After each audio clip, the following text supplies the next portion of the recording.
ঝিঙে আলু আর চিংড়ি মাছের ঝোল কতটা লোভনীয় হয়েছে দেখুন। গরম ভাতের সঙ্গে জাস্ট জমে যাবে। নমস্কার বন্ধুরা, বারবি স্বাদ চ্যানেলে সবাইকে স্বাগত জানাই। আশা করছি সবাই ভালো আছেন। তো এখন যেহেতু বর্ষাকাল, সেজন্য আমি আজকে রান্না করব ঝিঙে দিয়ে চিংড়ি মাছের তরকারি, যেটা বানাতে খুব কম সময় লাগে এবং এর স্বাদও হয় দুর্দান্ত। চলুন দেখে নিই রেসিপিটা। ঝিঙে চিংড়ি রান্না করার জন্য আমি একটা মশলা তৈরি করে নিচ্ছি। তার জন্য আমি শুকনো কড়াইতে দিয়ে দিচ্ছি 1 চা চামচ মৌরি, 1 চা চামচ গোটা ধনে, আর দিয়ে দিচ্ছি 1 চা চামচ গোটা জিরে। এর সঙ্গে আমি দিয়ে দিচ্ছি 1 চা চামচ পোস্ত। সমস্ত মশলাগুলোকে দেওয়ার পর গ্যাসের ফ্লেম লো রেখে 2 থেকে 3 মিনিট আমি এটা ভালোভাবে ভেজে নিচ্ছি। মৌরিগুলো খুব সুন্দর কালার চলে এসেছে। সমস্ত গোটা মশলা ভালোভাবে আমি এখানে ভেজে নিয়েছি।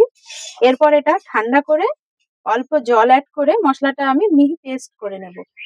আমি এখানে 300 গ্রাম চিংড়ি মাছ নিয়ে নিয়েছি। চিংড়ি মাছগুলো কেটে ভালোভাবে পরিষ্কার করে ধুয়ে নিয়েছি।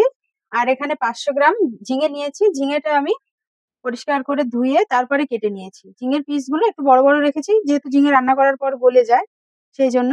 আর এখানে দুটো মিডিয়াম সাইজের আলু আমি মাঝারি সাইজ করে কেটে ধুয়ে নিয়েছি।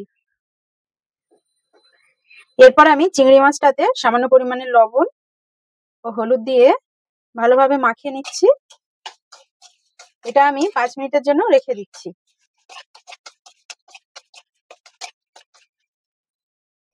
এরপর একটা কড়াই গরম করে নিয়েছি।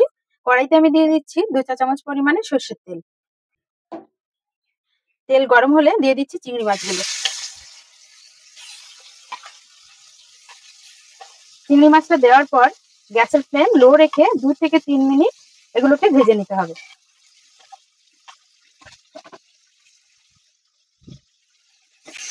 2 থেকে 3 মিনিট সময় ধরে গ্যাসের ফ্লেম লো রেখে ভেজে নিতে হবে। বেশি ভাজলে পরে চিংড়ি মাছগুলো শক্ত হয়ে যাবে।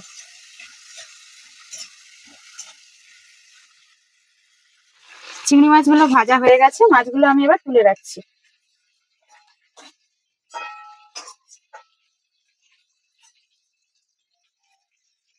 এরপর ওই তেলের মধ্যে আমি আরো 2 চামচ তেল অ্যাড করলাম।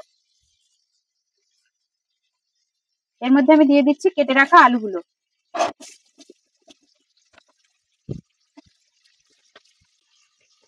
এর মধ্যে আমি দিয়ে দিচ্ছি সামান্য পরিমাণে লবণ। গ্যাসের ফ্লেম হাই রেখে আলুগুলোকে লালচে লালচে কালার করে ভেজে নিচ্ছি।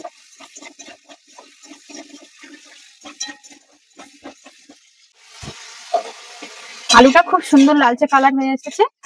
এর মধ্যে আমি দিয়ে দিচ্ছি কেটে রাখা ঝিঙে।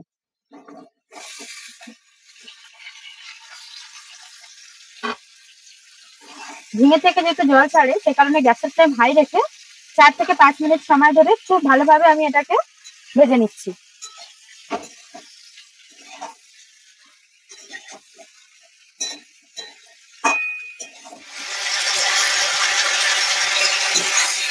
চার থেকে 5 মিনিট সময় ধরে ঝিঙে আর আলুটা আমি খুব ভালোভাবে কষিয়ে নিয়েছি।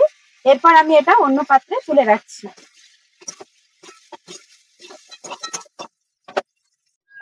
এরপর আমি কড়াইতে দিয়ে দিচ্ছি 4 চা চামচ পরিমাণে সরষের তেল। তেলটা গরম হয়ে এসেছে। এরপর আমি ফোড়নে দিয়ে দিচ্ছি 2টো শুকনো লঙ্কা, 3টে তেজপাতা আর হাফ চা চামচ কালো জিরে। কয়েক সেকেন্ড নেড়ে চেড়ে গোটা মশলাগুলো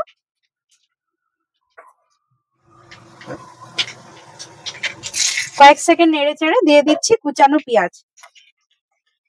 আমি এখানে দুটো মিডিয়াম সাইজের পেঁয়াজকে কুচিয়ে নিয়েছি।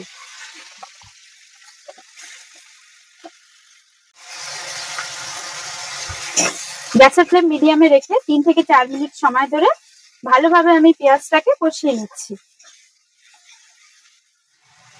পেঁয়াজটা হালকা লালচে কালার চলে এসেছে। এর মধ্যে আমি দিয়ে দিচ্ছি 1 চা চামচ পরিমাণে আদা বাটা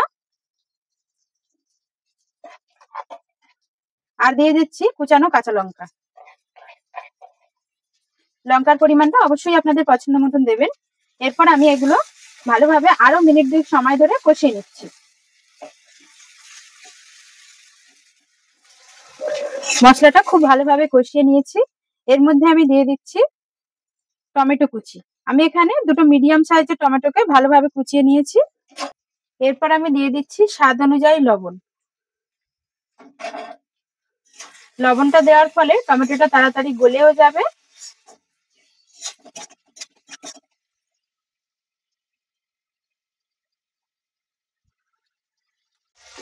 মশলাটা খুব সুন্দরভাবে কষানো হয়ে গেছে, মশলা থেকে তেল রিলিজ হতে শুরু করেছে, টমেটো গুলো অনেকটাই গলে গেছে। এই পর্যায়ে আমি দিয়ে দিচ্ছি রঙের জন্য 1/2 চা চামচ পরিমাণে হলুদ গুঁড়ো, আর দিয়ে দিচ্ছি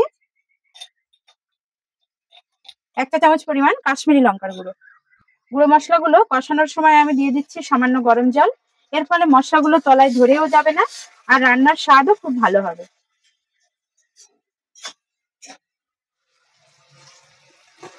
আমি ভাজা মশলার যে মিহি পেস্ট করে রেখেছিলাম সেটা এর মধ্যে আমি দিয়ে দিচ্ছি, আর দিয়ে দিচ্ছি মিক্সিং জারটা ধুয়ে সামান্য পরিমাণে একটু জল। গ্যাসের ফ্লেমটা মিডিয়ামে রেখে 2 থেকে 3 মিনিট সময় ধরে আমি মশলাগুলোকে খুব ভালোভাবে কষিয়ে নিচ্ছি। মশলাটা সুন্দরভাবে কষানো হয়ে গেছে, মশলা থেকে তেল রিলিজ হয়েছে। এই পর্যায়ে আমি দিয়ে দিচ্ছি কষিয়ে রাখা আলু আর ঝিঙে।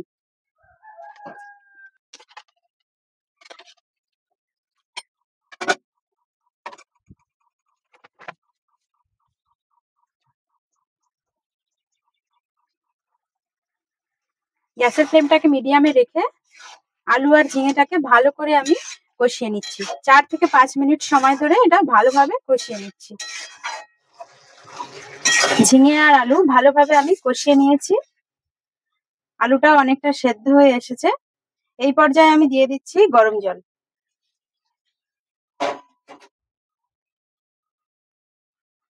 আমি রান্নার প্রথমে এবং শেষেও গরম জল ব্যবহার করেছি, এতে রান্নার স্বাদ খুব ভালো হয়।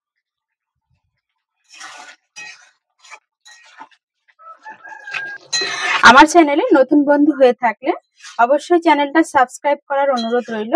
পাশে থাকা বেল আইকনটা অবশ্যই প্রেস করে দেবেন, কারণ আমি চ্যানেলে যখনই কোনো নতুন রেসিপি শেয়ার করব নোটিফিকেশন আপনাদের কাছে পৌঁছে যাবে।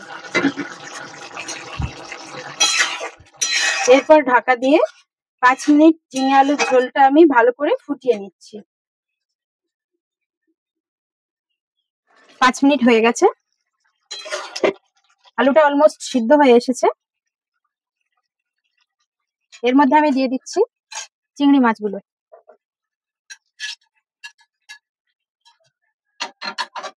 এর সঙ্গে আমি দিয়ে দিচ্ছি 1/2 চা চামচ পরিমাণ গরম মশলা।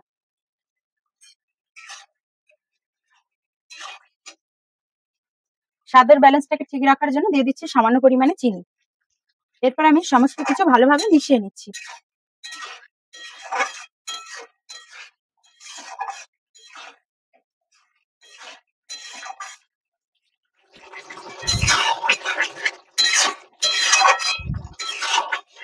গ্যাসের ফ্লেম মিডিয়ামে রেখে আবারও আমি 5 মিনিটের জন্য ঢেকে দিয়ে ফুটিয়ে নেব। এর ফলে চিংড়ি মাছ ও গরম মশলার ফ্লেভারটা তরকারির সঙ্গে মিশে যাবে আর স্বাদও হবে দুর্দান্ত।